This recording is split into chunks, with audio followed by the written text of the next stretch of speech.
Bonjour à tous, bonjour Evelyne Guzzi, bonjour Julie Ringelheim, bonjour Sam Touzani. Bonjour François. Merci à la Foire du Livre, aux éditions Méo, de nous proposer un débat un peu difficile parce que la thématique est extrêmement vaste et très complexe.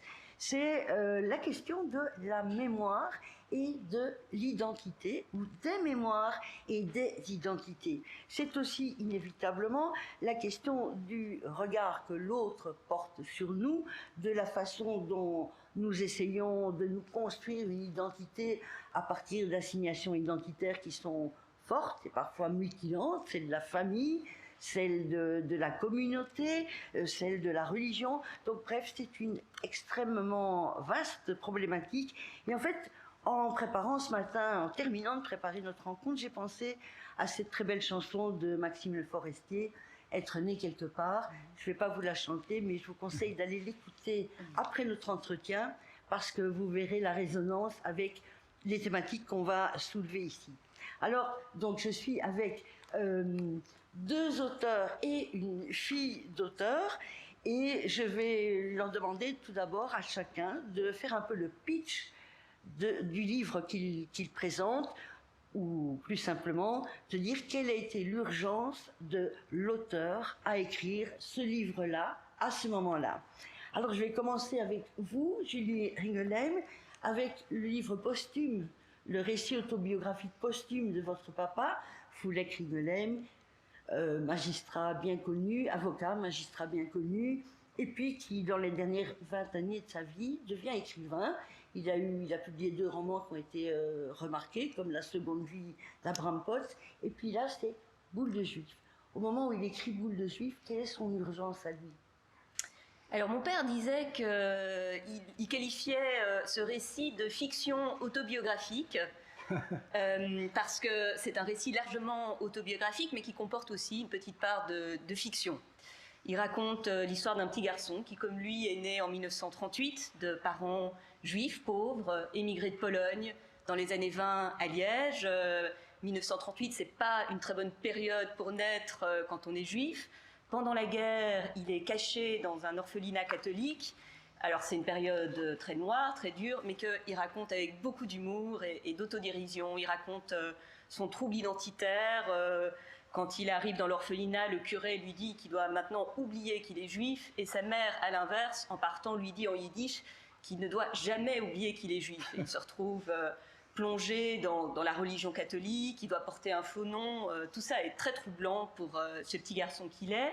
Puis, après la guerre, sa mère le récupère, lui et son frère. Son père a été déporté et n'est pas rentré des camps, et sa mère se retrouve seule, sans ressources. C'est une femme qui vient d'un milieu très modeste, elle ne sait pas lire et écrire, elle parle à peine le français, sa langue c'est le yiddish, et donc elle doit élever seule ces 2 garçons un peu turbulents, et elle va déployer une énergie incroyable pour les élever. C'est une femme assez extraordinaire, mais c'est aussi une vraie mère juive, étouffante, culpabilisante. Ça hantise et que ses fils épousent des femmes non juives. Et mon père, enfin le petit garçon de l'histoire, essaye de se libérer de cette emprise. Il fait les 400 coups avec les enfants du quartier, il s'intéresse aux filles, il découvre la littérature aussi, c'est très important pour lui. Il se pose des questions sur sa judéité. Bref, c'est aussi un roman d'initiation, d'apprentissage, et c'est surtout un livre, je voudrais insister là-dessus, un livre à la fois très drôle et très émouvant. Oui, en fait, c'est presque c'est horrible à dire, puisque ça se passe quand même dans un contexte absolument épouvantable. Je me permets de rappeler qu'il y avait 65 000 juifs en Belgique avant la guerre. La plupart étaient des travailleurs immigrés, venus de l'Est, comme vos grands-parents. 25 000 ont été déportés, et de ces 25 000, à peine 1600 ont survécu. Dans ce contexte, effectivement, c'est un parcours d'émancipation et de construction de sa propre identité qui va aboutir à ce Foulek Ringelheim extrêmement respectable et respecté. Autre parcours d'identité, en fait, Sam, peux-tu vraiment en 3 minutes présenter l'identité qui est donc ce petit essai qui t'a été commandé par Nadia Gert. Mon amie Nadia Gert, exact. Qui dirige une collection, Dis c'est quoi, aux éditions la Renaissance du livre. Alors, Dis c'est quoi l'identité? C'est avant tout un dialogue fictif entre moi et une jeune Shaima qui a 18 ans, qui voit son identité première dans son voile et qui réduit son identité à une seule identité. Elle est venue à la suite d'un spectacle. Il faut savoir que Shaima est quelque part le prototype même de la jeune fille que j'ai créée à la suite de mes nombreuses rencontres ces 25 dernières années. Après chacun de mes spectacles, je fais comme un prolongement de mes spectacles, un débat d'idées. Et donc, quelque part, elle résume assez bien ce que j'ai vécu ce dernier quart de siècle. Et elle est complètement choquée, bouleversée, parce que j'ai eu l'outrecuidance de faire un défilé de burqa haute couture sur scène. Et elles se sont complètement meurtries, scandalisées et profondément choquées, parce que j'ai atteint son propre sacré. S'entame ensuite un long dialogue qui va lui permettre de penser en dehors du cadre, qui va lui permettre de décaler les choses, qui va lui permettre... tout doucement, de devenir un peu ce qu'elle est, non sans mal et non sans difficulté. Voilà, en moins d'une minute, le pitch du spectacle. Merci Sam Touzani, donc l'identité. Alors, troisième invité, Evelyne Guzy, pour La malédiction des mots, qui est un titre un petit peu ambigu. La malédiction des mots, ce que vos grands-parents ne vous ont pas dit, ou ceux qu'ils vous ont dit. Et votre livre, c'est un roman, mais c'est en même temps une enquête historique, familiale, sur les figures du grand-père paternel, du grand-père maternel et du père. Oui, tout à fait.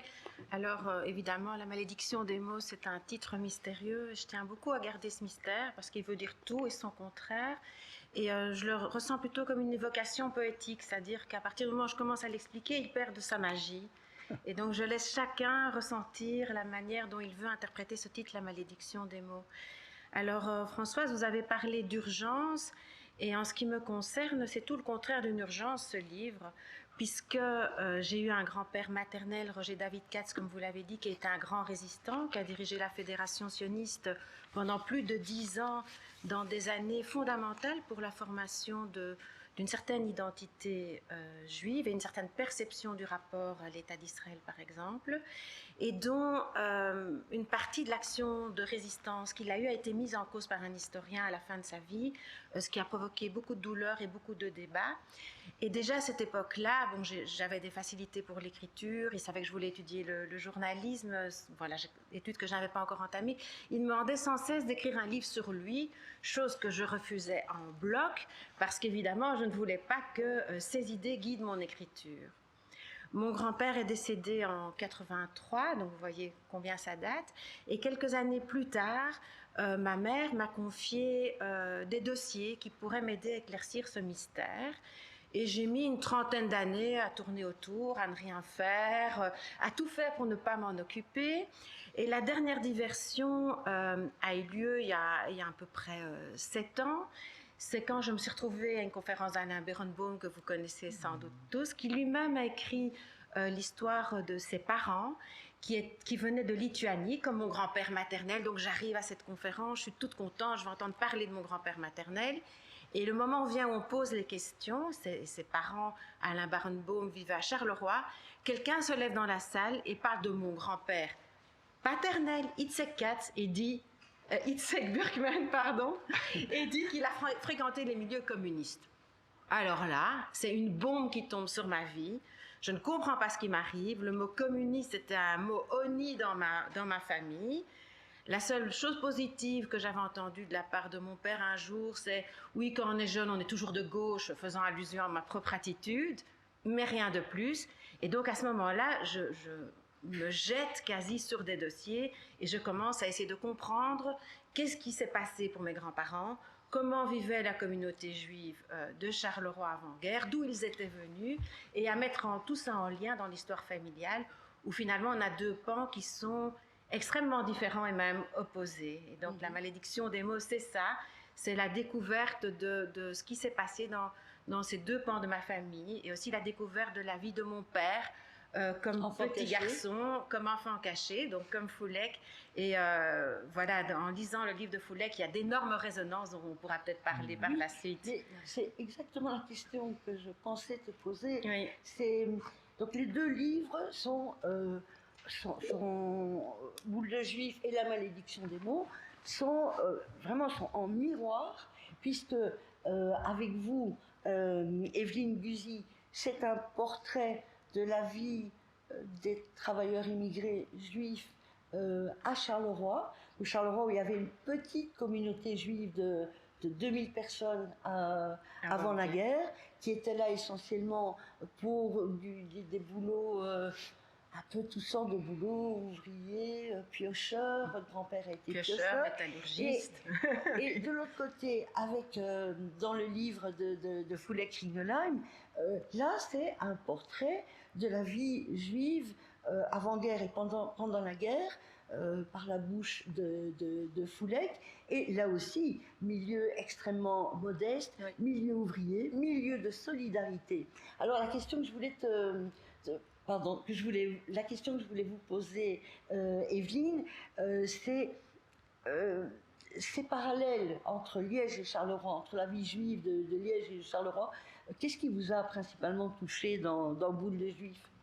Ce qui m'a touchée dans Boule de Juif, c'est d'abord, il faut dire que j'ai connu Foulek et extrêmement apprécié, qu'on a eu l'occasion de se fréquenter par hasard lors de dîners, et on a préparé nos livres ensemble. C'est-à-dire que lors de ces dîners, on avait beaucoup d'apartés, chacun racontait un petit peu ce qu'il vivait, comment il écrivait son livre. Donc je parlais de Charleroi, il parlait de Liège, et le hasard a fait que nos livres sont sortis exactement en même temps.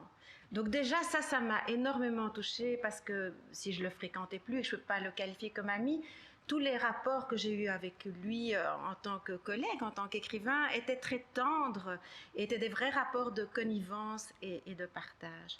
Par la suite, le voir, ou plutôt le lire, mais je le vois, je le visualise, c'est pour ça que je dis ça, le lire, raconter son histoire et voir à quel point elle était parallèle à celle de mon père, est très touchant. Parce que moi, l'histoire de mon père, je l'ai en partie inventée. Et lui, il raconte sa propre histoire, même s'il la romance et qu'il y a une partie de fiction. Enfin, dans toute narration, une partie de fiction, ça c'est un autre débat. Et par exemple, à un certain moment, il parle de l'étoile juive qui est la taille de la main d'une enfant. Je retrouve dans mon roman quasi la même phrase. À un autre moment, il raconte cette scène évoquée par Julie du moment où il doit finalement mentir son identité, et il dit, je pense à peu près, à ce moment-là, j'ai considéré que le mensonge pouvait être une vertu salutaire. Il emploie le terme de vertu salutaire. Cette phrase, mon père aurait pu la conserver. Il a d'ailleurs, dans toute sa vie, conservé un rapport à la vérité qui lui était très personnel.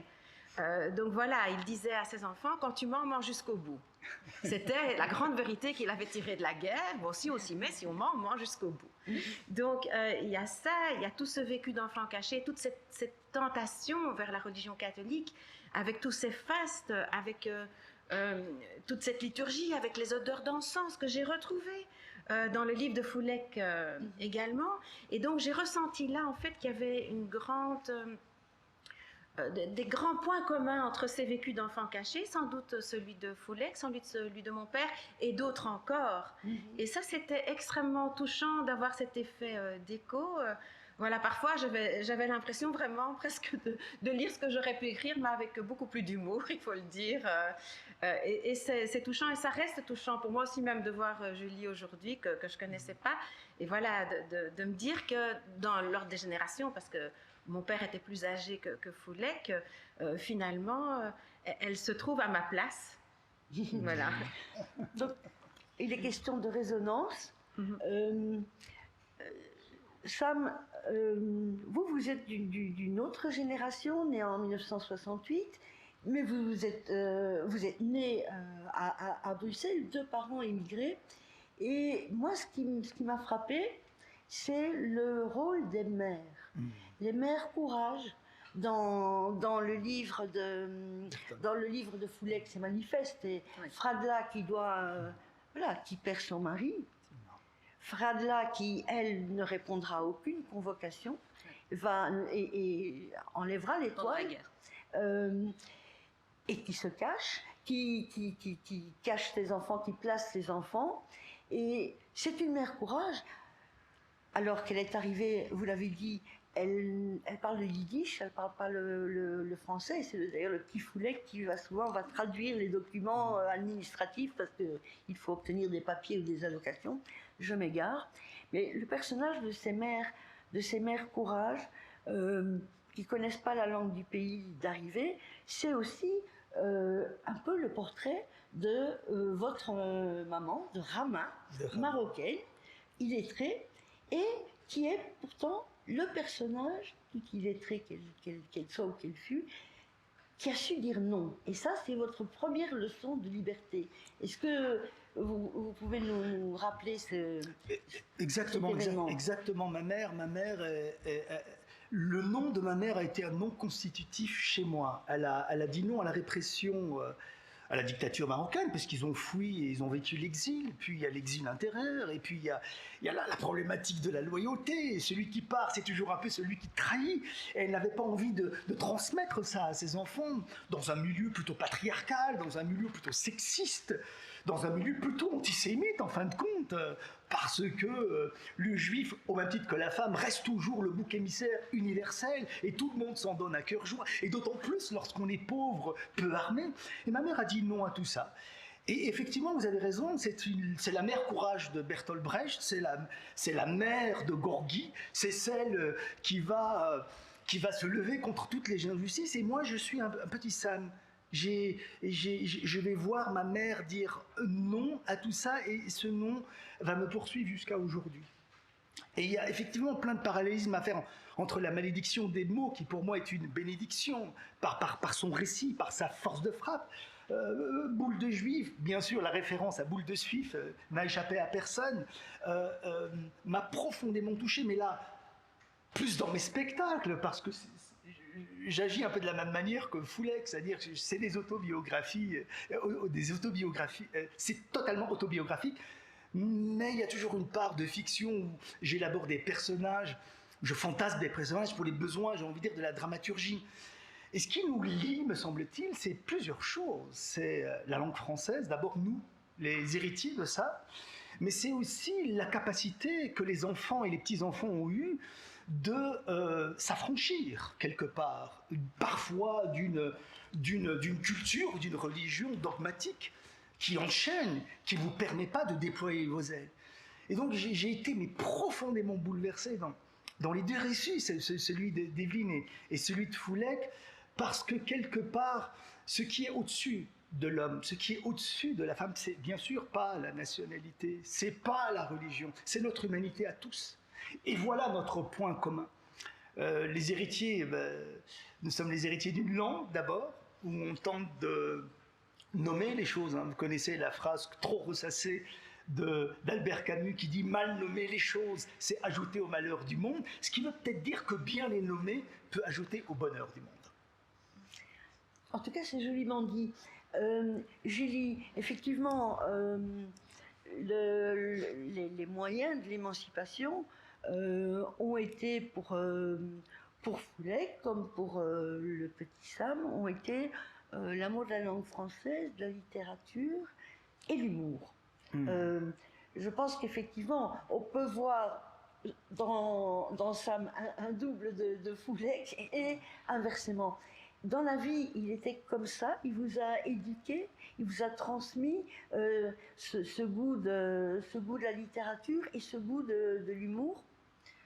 Oui, absolument. Le goût de la littérature, l'humour, c'était vraiment deux traits majeurs de sa personnalité, et ça a imprégné notre enfance et le rapport qu'il a construit avec nous. Je pense, pour revenir au livre, que c'est comme enfant, c'est avant tout dans la littérature et dans l'humour qu'il a d'abord trouvé des ressources pour surmonter ce qu'il avait vécu comme enfant, enfin, pendant la guerre, qui était très dur. Enfin, c'est un vrai traumatisme. Et donc je pense que ça a d'abord été ça pour lui, et puis la littérature, ça l'a ouvert à un autre univers. Il venait d'un milieu très pauvre, Il n'y avait pas de livre chez lui, il allait à la bibliothèque publique, il dit d'ailleurs qu'il est devenu un des clients les plus assidus de la bibliothèque publique, où il y avait, il le raconte dans le livre, il y a une bibliothécaire qu'il avait pris en affection, qui lui conseillait des livres, et la littérature, ça l'a aidé à trouver sa voie, je pense. C'est ça qui lui a donné envie de faire des études et qui lui a permis de se réaliser. Et il y a un parallèle avec les livres d'Evelyne et de Sam, puisque tous les deux vous parlez de l'importance de la littérature pour vous, pour vos parents. Donc je trouvais ça intéressant. Et pour ce qui est de l'humour, il raconte dans le livre que l'humour a été pour lui un moyen, comme enfant, de se faire accepter par les autres enfants. Parce que c'était pas facile, il était le seul juif du quartier, enfin déjà à l'orphelinat il était un peu, forcément un peu différent, même si les autres enfants n'étaient pas censés savoir quelle était sa vraie identité, mais ensuite, une fois de retour à Liège, c'était le seul juif du quartier, et il y avait quand même toujours un antisémitisme un peu diffus, latent, on le regardait un peu de travers, et alors, pour se faire accepter, pour devenir populaire, il faisait le clown, il faisait des farces, et il a toujours gardé comme adulte ce goût de la fantaisie, de la dérision. Je pense que c'était pour lui, outre le plaisir de s'amuser, c'était aussi un moyen de mettre les choses à distance, de garder une distance critique, et aussi peut-être d'échapper aux stéréotypes, aux idées reçues qu'on peut plaquer sur vous, surtout quand vous êtes lié à une communauté particulière, que ce soit juif, d'origine immigrée, d'origine marocaine ou autre. Je pense que ça résonne, j'imagine aussi, avec l'expérience de Sam. Complètement, là, surtout, je peux rebondir sur l'humour, parce que l'humour, au-delà du fait que ce soit la politesse du désespoir, comme dirait l'autre, il y a quelque chose de très important que Julie vient de dire, c'est que ça permet la distance nécessaire et juste pour ne pas se confondre avec son héritage, pour être autre et pour accepter la possibilité de jouer à être quelqu'un d'autre. C'est en ça que c'est fondateur et excellent, l'humour. Oui, c'est un moyen aussi de développer des identités multiples, de ne pas se laisser réduire à une assignation identitaire, qu'elle vous soit imposée par la famille, par l'école, par l'église, par la religion. C'est le jeu avec les masques. C'est la vertu du comédien aussi.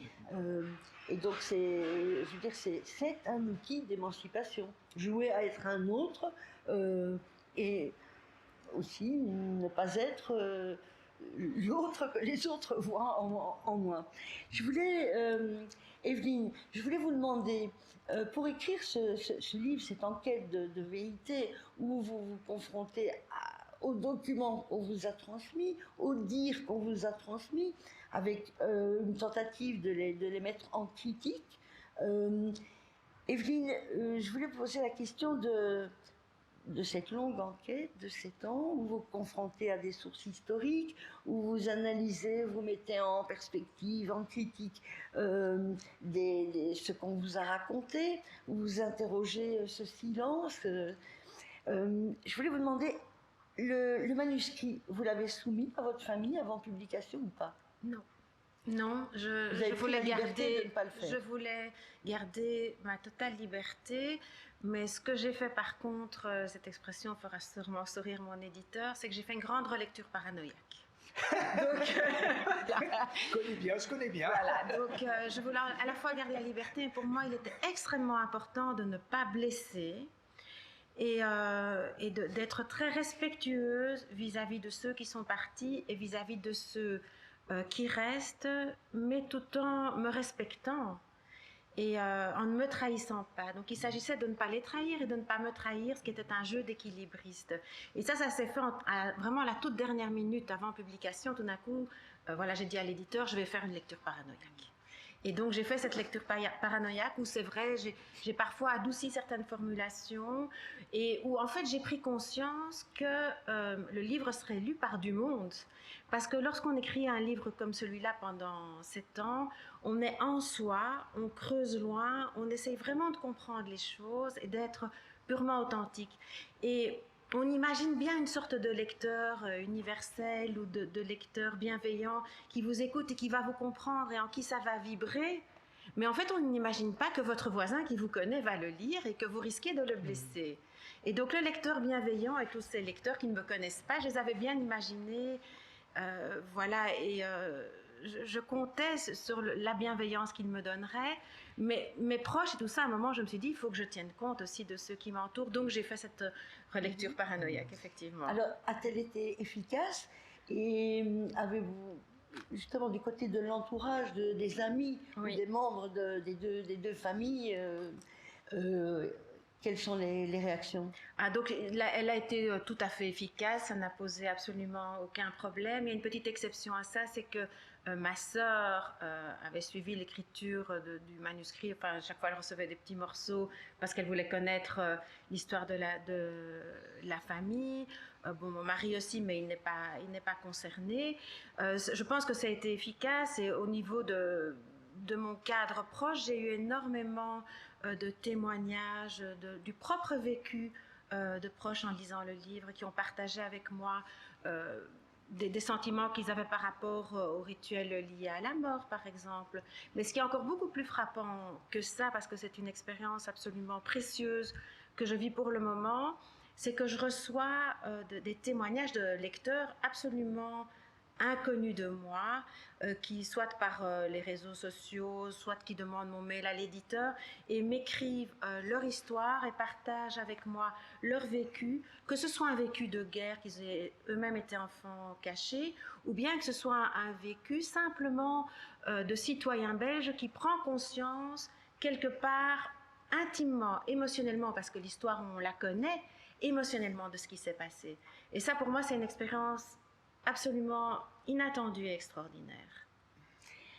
Cette contribution émotionnelle, en effet, elle est puissante.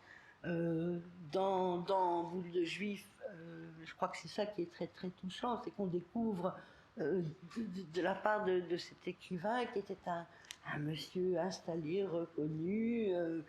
On découvre cette vie de petits immigrés juifs à Liège, avec ses facéties, ses peurs, la façon dont il se dégage de tout ça. Et il y a effectivement une mémoire émotionnelle dans votre livre, Evelyne. Ce qui est écrit sur ces grands, c'est la difficulté aussi, c'est de savoir quelle était la vie de ces grands-pères qui sont avant tout, qui ont été vos grands-pères, soit qui étaient ternes et taciturnes, le grand-père paternel, Isaac Burkman à Charleroi, ou qui était un grand-père plus chaleureux, plus volubique, qui vous faisait sauter sur ses genoux, alors qu'en même temps, dans la maison, dans le salon ou la salle à manger, il y avait cette toile de Félix Nussbaum qui dit donc il y avait la joie, mais aussi la peur et la douleur. C'est que ça devait être étrange pour vous, une petite fille, de voir ce tableau. Oui, je voudrais dire d'abord un petit mot, rebondir sur Itzhak, et puis je parlerai du tableau. Pour Itzhak, je pense que c'est un vécu commun, et ça me sans doute le confirmera, à l'immigration. C'est-à-dire que j'ai connu un grand-père taciturne, et j'apprends en faisant des recherches, c'était un homme plein d'humour, il y avait toujours des gens autour de lui, c'était un bout en train. Et en fait, la façon dont on décrit mon grand-père, ce n'est pas l'homme que j'ai connu. Et je pense que le drame de l'immigration, c'est ça aussi. Ce sont des gens qui parfois ont une intelligence extraordinaire, qui ont dû prendre des décisions fondamentales. Quitter un pays, analyser la situation politique, décider où on va aller, comment on va vivre, comment on va éduquer ses enfants. Je veux dire, il faut énormément d'intelligence rationnelle et émotionnelle pour ça. Et puis on arrive dans un endroit dont on connaît peu la langue, dont on ne partage pas la langue avec ses propres petits-enfants parce que nous n'avons pas appris le yiddish. Et finalement, le regard que j'ai jeté sur lui toute sa vie était sans doute un regard qui ne rendait pas justice à l'action qu'il a eue.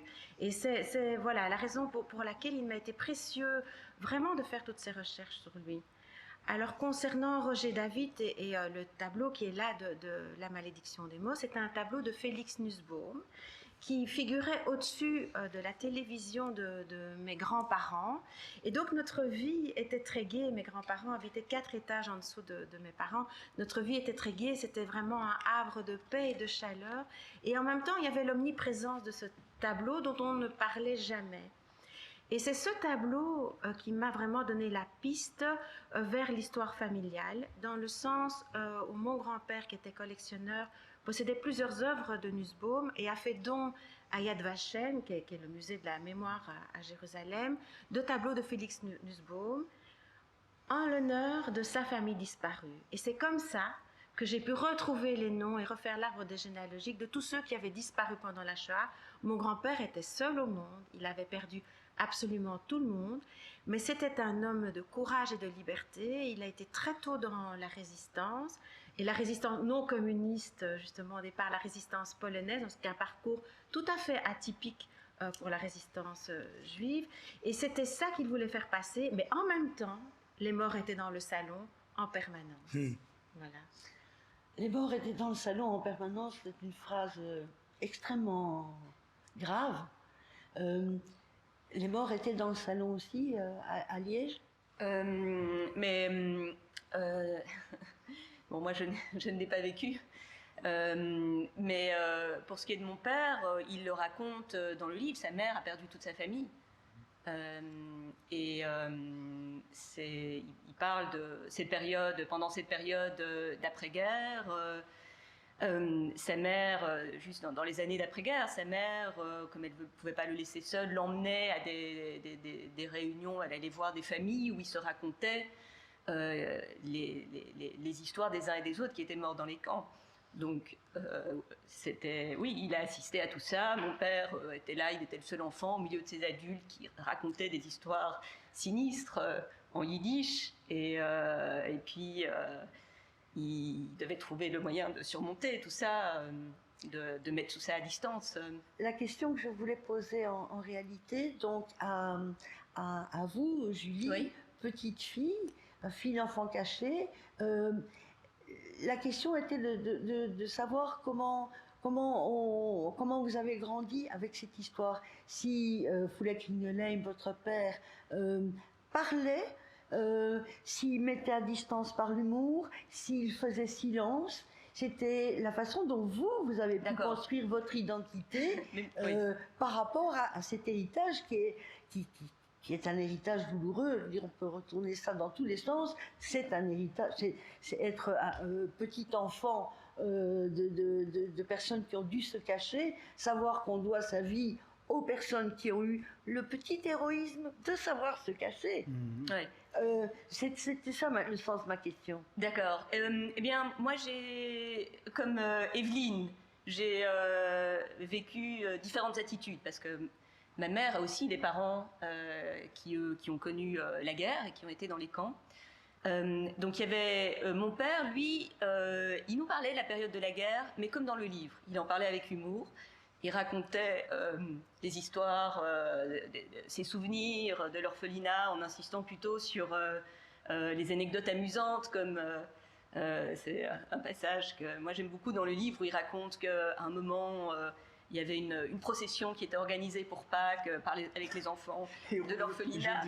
Et c'est lui qui est choisi pour jouer le rôle de Jésus. Et il est tout fier, il est tout content, il doit porter une croix en carton et traverser le village. Voilà, il racontait plutôt des histoires comme ça, des histoires amusantes. Et pour moi, ce que me racontait mon père, c'est finalement, ça me donnait de la guerre une image d'une période d'aventure excitante. Il fallait se cacher, il y avait du danger. Enfin, comme enfant, c'est un peu comme ça que je le percevais, mais d'un autre côté, il y avait les parents de ma mère qui, eux, m'en ont parlé, enfin, qui, eux, avaient une attitude différente. Il y avait donc le père de ma mère, lui, n'en parlait pas, il n'en disait rien.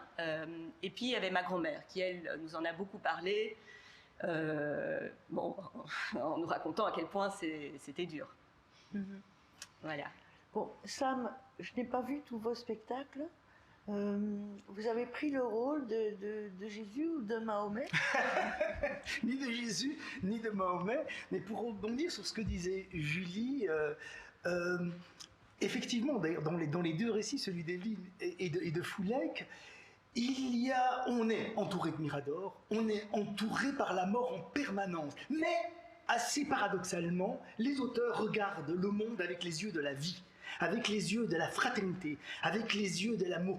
Et c'est en ça que ça augmente nos consciences. C'est en ça que c'est bouleversant. C'est en ça qu'ils sont partis d'une histoire profondément particulière, singulière, forte, mais qu'elle touche l'universel et qu'elle concerne tout le monde. La Shoah n'est pas l'histoire des Juifs. La Shoah est l'histoire de l'humanité. C'est mon histoire à moi aussi. Et donc, Fouleg disait d'ailleurs de manière très précise et très juste dans Boule de Juif, la judéité, c'est l'être. Le judaïsme, c'est le savoir. On pourrait presque dire la même chose pour les Marocains et les musulmans. La marocanité, c'est l'être.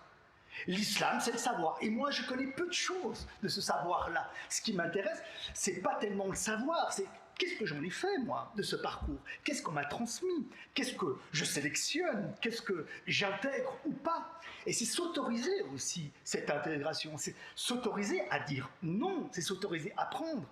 Et c'est pas un rejet. C'est une addition, c'est même une multiplication d'identité. C'est en ça que l'identité est toujours multidimensionnelle. C'est en ça que l'identité est porteur de civilisation. On ne fait rien seul, on ne fait rien dans l'entre-soi, et on fait encore moins rien dans le repli communautaire. Et donc, en plus, il y a plein d'humour, et je pense que véritablement, l'humour est le seul moyen, en tout cas qui me reste très modestement, pour lutter contre la bêtise humaine. Et la bêtise et la violence, malheureusement, est la chose la mieux partagée au monde. Donc il faut s'en méfier et il faut la combattre.